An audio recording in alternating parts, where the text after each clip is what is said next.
Hi, so my name is Stephany and I'm here to talk about dating relationships. So we're going to spend the next 10 weeks defining dating relationships, talking about unhealthy relationships, and many other topics. So like I said, my name is Stephany. I'm with the Rape Recovery Center, and some ground rules or information that I want you to know is one, that I am a confidential communicator, which means that you can talk to me and everything that you say is confidential, with the exception of that I am a mandatory reporter. So if you disclose that you were involved or know of or were the victim of a crime and I have enough information to report that, I legally have to. So if you want to talk privately, I will be here afterwards. I will also have contact with your teacher, and I can also refer you to the resources that I gave you before the presentation. Any questions about that? Great. So we'll get started. The next part, I want us to refer to the ground rules that we set before. So refer to those, and let's try to be respectful of this space. And also, I will ask you for your participation, but I also want to acknowledge that this is a very difficult topic, and we will be discussing difficult topics throughout the scenarios. So please take care of yourself and your emotional needs. If you need to step out, go ahead, and you always have the right to pass, even though I will ask you to participate, since some of these topics will be fun, or funner than others. So let's get started. So the first thing I want to do is I want to start to define what does it mean to date, or what is a dating relationship. Any ideas? When you have a boyfriend or a partner that you like doing things with, and you spend time together. Great. So a partner and you do things together. What kind of things do you do? Watch movies. Go to the movies. Hang out at friends' places with them. Yeah. Eat lunch together in the cafeteria. Great. So you do activities, you eat lunch together. Do you go on those alone or together? Together. Just together. Okay. So you do this. Mean, are we adding friends? Yeah. Are you adding friends, or is it just the two of you? Sometimes it's just the two of us. Other times it's group things. But. Great. So sometimes it's group and sometimes it's individual.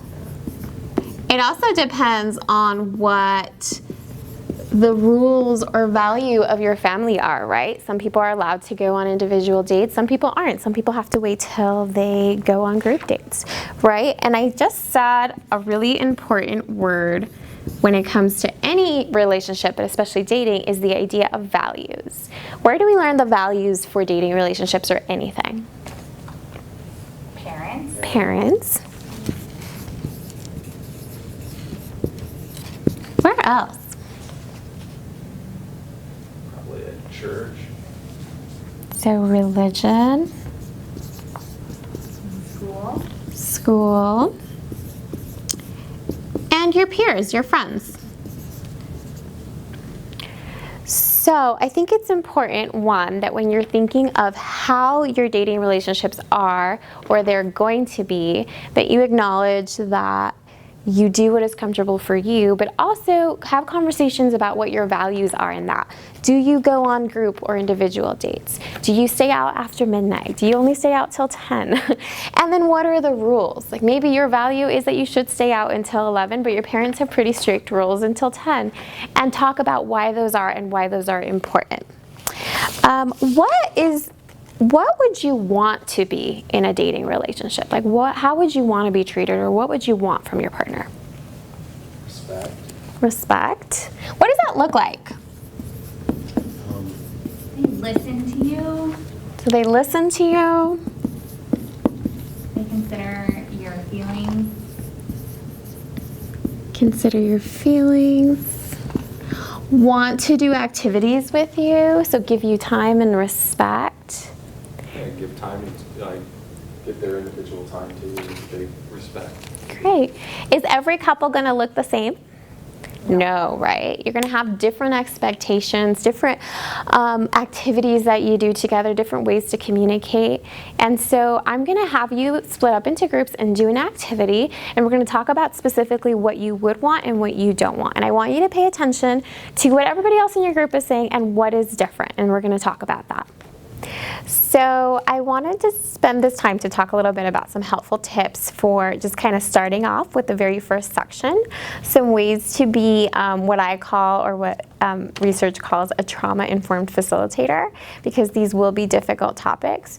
And then also some specific tips for defining and carrying relationships. So first of all, it's so important that you set the tone for whatever time you will have with the students, whether it's 1 week, 2 weeks, or 10 weeks, as the best case scenario is with this curriculum. So introduce yourself, be transparent about who you are and why you are there. Also be transparent about your agency. Sometimes some of our agency names can be difficult. I work for the Rape Recovery Center. That's never a fun name, but it's so important for the students to just know that they can trust you and just be upfront about that. These aren't always fun topics, but you can definitely have fun conversations with them. Be very clear about the expectations for confidentiality and mandatory reporting. And then also always provide resources, whether that's like a handout at the very beginning, phone numbers throughout, making yourself available before or after the trainings, or through email or through their teacher. It's so important that they know that if something comes up for them or a question, they can access you or someone that's able to give them resources. I cannot tell you how many times I've had a teacher email me after I've already left the classroom with some scenario or question that the students just didn't feel comfortable talking about, but that was important to touch base. So I'm going to now talk about what it means to be trauma-informed in your facilitation. So being trauma-informed is just the basic idea that as we know, trauma is such a big part of the society that we live in, whether that's through dating violence, through dating abuse, or through sexual or physical violence, or any other kind of trauma.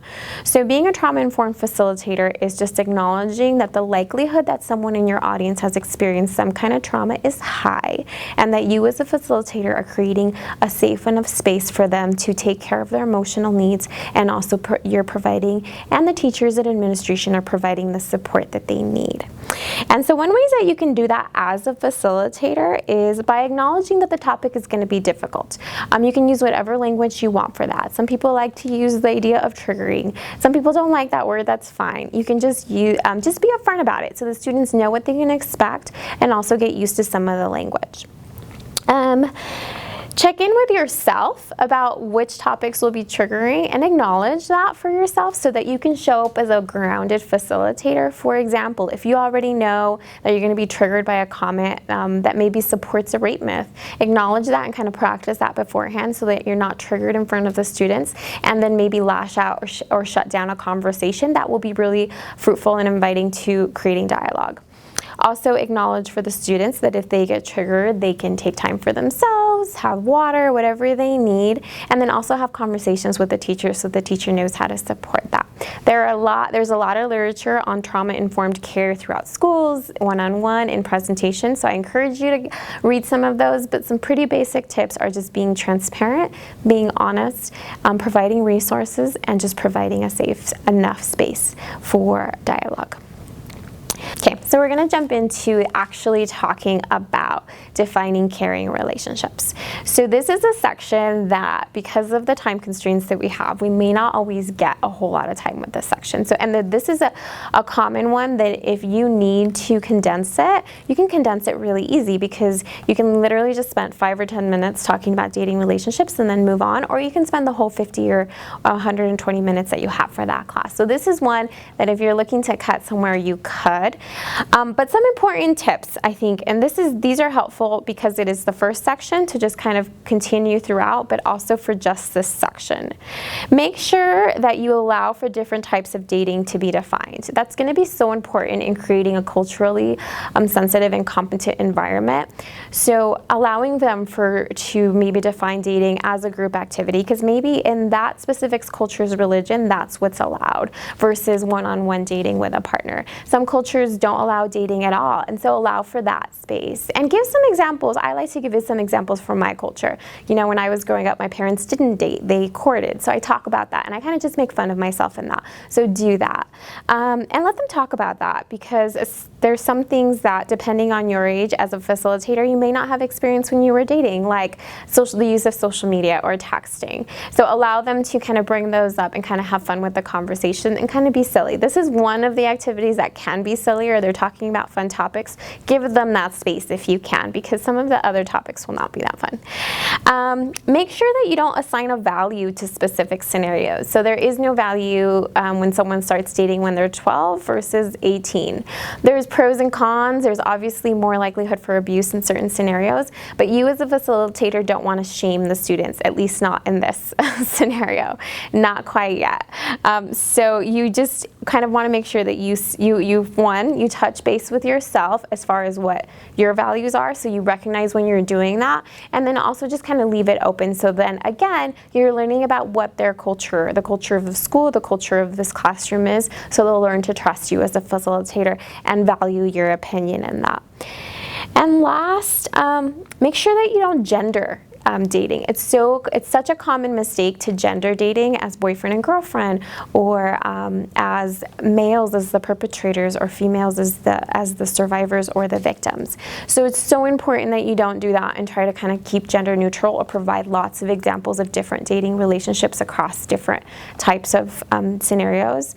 And they will catch, especially I think nowadays, they will catch that really, really quickly and disengage. So if at all possible, don't gender your examples, use common examples, and try to bring in as many different identities into your dialogues or conversations as possible. So if you have any questions or comments about these topics, you can reach me at s.Murguia@raperecoverycenter.org.